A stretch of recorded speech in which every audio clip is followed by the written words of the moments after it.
right, welcome everyone to Dad Chats with Matt. Today we are super pleased to have Pete with us, the founder, one of the founders of Chomps. Thanks for being with us this morning, Pete. Thanks for having me. Of course. So tell me a little bit about your story and about the amazing brand that is Chomps. Yeah, for sure. So started the company about 12 years ago now.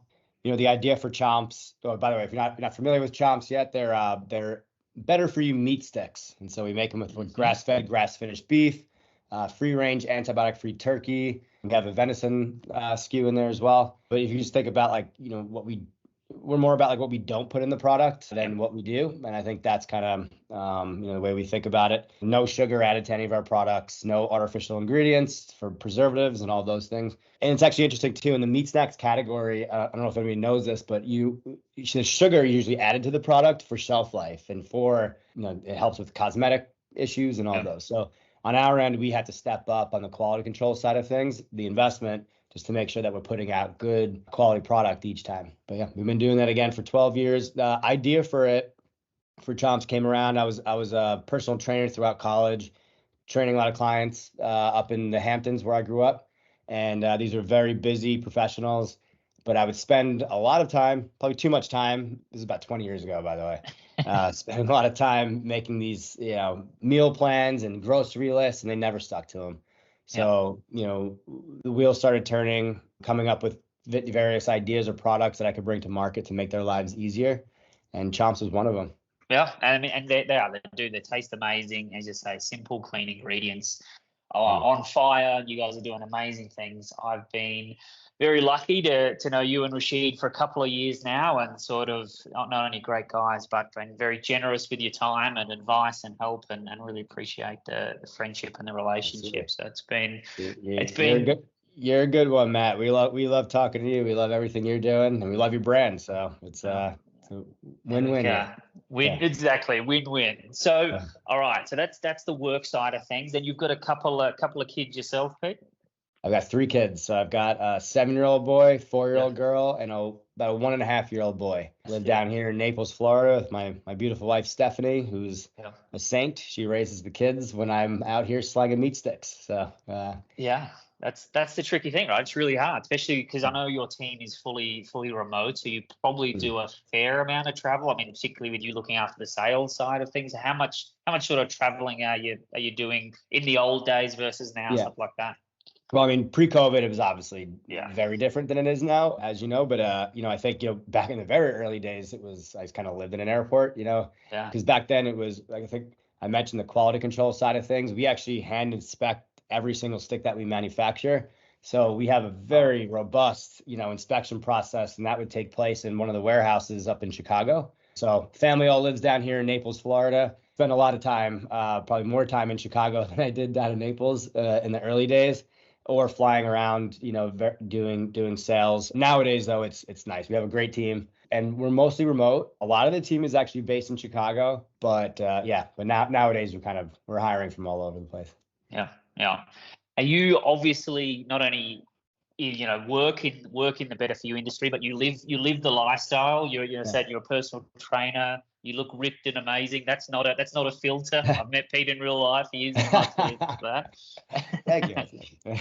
How do you like try and live that in the family as well? Pass that down to your kids. How do you find that balance of sort of trying to instill those kind of eating preferences that we live by in your kids as well? Yeah. Well, I mean, as with most kids, I think kids are kids. They're still going to want to eat the sweets and all that stuff. I think having all those things, but in balance is what I'm trying to teach my kids. So if they want to have dessert or whatever it is they're looking to get, you're going to earn that in some way by eating something good for you. And they know what's good for you. So they know about protein. They know about why sugar is bad and why you should avoid that. So it's just starting with very simple little lessons for them to learn and like what to look for when they're eating anything. And so, I think that's the way I try to do it with my kids. It seems to be working. Some days are better than others. I have my 4-year-old little girl. She will sometimes, she's like a little shark. She'll just like quit eating for 3 days and then eat a lot. She'll just eat all day long, and then so it's crazy. But it's true. Right? Every kid's different, but then as well, like if there's so many times they want to snack 20 times a day, and so yeah, maybe I can win on 2 or 3 of those, but come sort of number 15, it's tricky to keep up that thing from there. So it's a full on battle to get that, and you want them to still eat and not grow up with unhealthy thoughts around food. So it's tough. Yeah, that's it. That's right. So, yeah. And you only do your best. It's try to do that like 80-20 rule with them too. Let them 80% of the stuff they eat should be good, natural, whole foods, and then 20% is gonna be the junk. So yeah, it is what it is. Yeah, that's it. Because as well, you don't want to go too far the other way, right? Like that's my fear as well, that I'll be too strict, and then when they get a bit of independence or whatever, they go the other way and just go mental on that side of stuff. That's a real thing. So yeah, that's exactly same mindset. Yeah. What are you feeding your kids at the moment? Any good brands or snacks in the house that you're enjoying, or yourself, Stephanie? Not blowing smoke. I guarantee you, we've got good crisp in the pantry right now. So that's what I was leading for. Good. Yeah, that's there.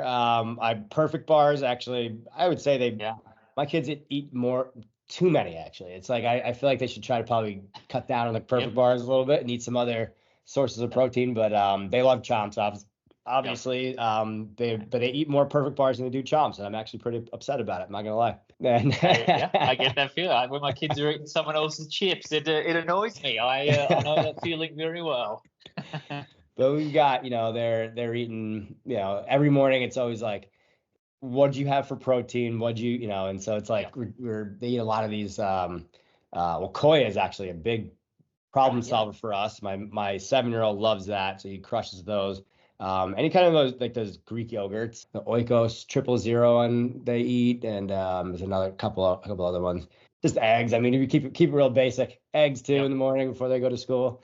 Nice. But I'm just pushing those. But yeah. But brand wise, I think it's a lot of the ones that we keep seeing. And for like snacks, I try to keep it here's a good example. My little guy, my 1.5-year-old took this out of the pantry and handed this to me. Like, it's not bad. I mean, it's could be a hell of a lot worse, but it's not good, Chris. I'll tell you that. Get that out of the picture. No, there, good there. Shout out to Paul. Good product.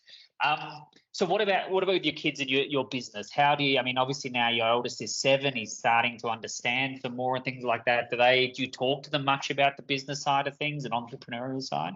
Oh yeah, it's actually funny. I have it on video. My little guy, when he graduated kindergarten last year, he walked up and they actually announced what the kid wanted to be when they get older, right? So my little guy actually wanted to do 3 things, and he graduated kindergarten last year. And during the graduation ceremony, someone from the school announces, what this kid wants to be when they grow up. So he said he was going to be a dolphin trainer. He was going to be a pilot.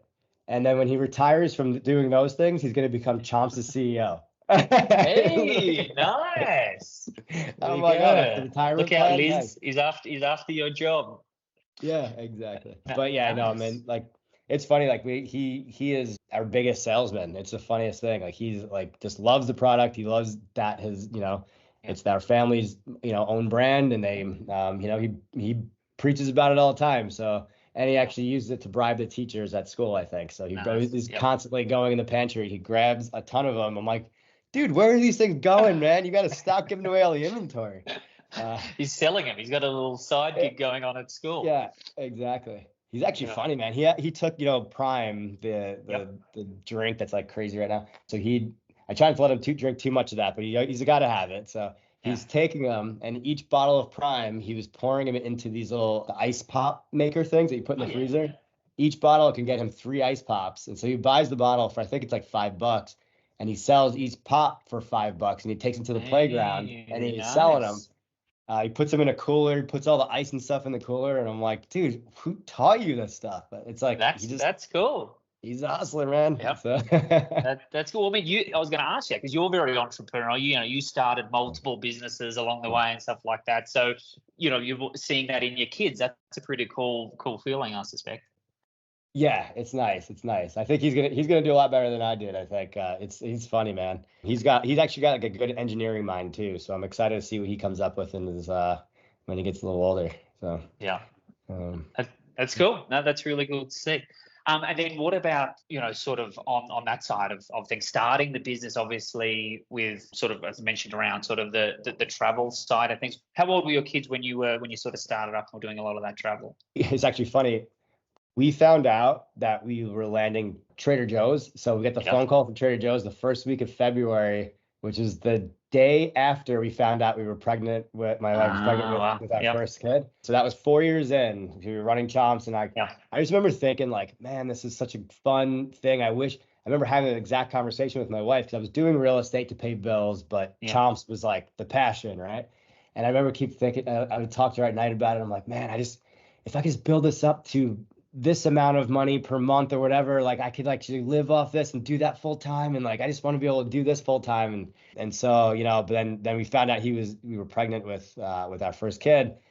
And like, I just remember my heart sunk because I was kind of like, oh my God, like I'm going to have to go like forget doing everything I'm doing and go get like a real job. I don't know. Like, but then things just turned around pretty quickly, obviously, and we got some great opportunities, great partnership with Trader Joe's, and that really put the brand on the map. And then we were kind of slowly, methodically kept building the brand from there, and here we are. Yeah, here we are. Awesome. That's a cool story. So it's sort of growing is almost like your first child, sort of there as part of the family. Sure. That's pretty cool. And how now? I mean, obviously things are very different from back then. Sort of, you sort of work at two jobs trying to pay for it. What are you sort of doing day to day now? Like, how do you keep that entrepreneurial hunger side of things alive in what is now a very big business, established business? Yeah, I think that one of the things that Rashid and I talk about, and we talk about this internally with the team all the time, like we want to run our business as if we're it's not hundreds of millions, it's hundreds of thousands, and like I think at this point, I think, we never want to lose that. And it's that really scrappy, resilient mindset, I think is so important to a brand success. And you've seen it too. So many brands that go on this crazy trajectory, they're flying high. And then for one reason or the other, they take their foot off the pedal, or they get distracted with whatever it is, like some crazy innovation or something. And then like something goes wrong and the wheels fall off, right? And then it takes all the wind out of the sails, and you see that on the downward spiral. And so for us, like we've seen that story way too times play out. Yeah. We're not going to let that happen, not voluntarily, and we're going to do everything we possibly can to maintain the mindset and this culture that we started with. I think there's no reason to change it. And so is that a big focus for you to sort of try and keep that hustle and that hunger there in the staff? Oh yeah. I mean, it's like it's how we hire. It's how we hire the people. It's how, and like there's things that we talk about. Like I'll give you a good example. Like ego. Like that's just one of the things that I want to avoid, that like the plague, especially if we're bringing people in, because obviously nowadays it's different. We could attract a different caliber of talent than we could back in the day, and and with that though comes people that have they've had very successful careers. They've been in very powerful positions, I guess you could say, and now they're coming over here, and I'm not going to let that in their experience or their mindset, be a bad apple in the bunch, So I think it's really important for us to protect the team, protect the culture, be very intentional about it, and that's all we're doing. I mean, we just do our best, right? So. It's really and as well, like we remember what it was like when the company was on a knife edge and sort of it could have gone either way. You don't lose that feeling, so we've still got it in us. But for new people that come into what is a very successful, established company like what you guys are now, they don't have that monkey on the back or that feeling, and nor should they, right? Like you're providing security for them and that, but trying to still have that sort of this is still could still go wrong. We need to still stay hungry and focused is tough. Got to stay on your toes. You got to be ready for it, and you got to be, and again, I think that key word is like resilience. That's for me is it's what got us here. That's what's going to get us to keep going, and I don't ever want to lose it. For sure.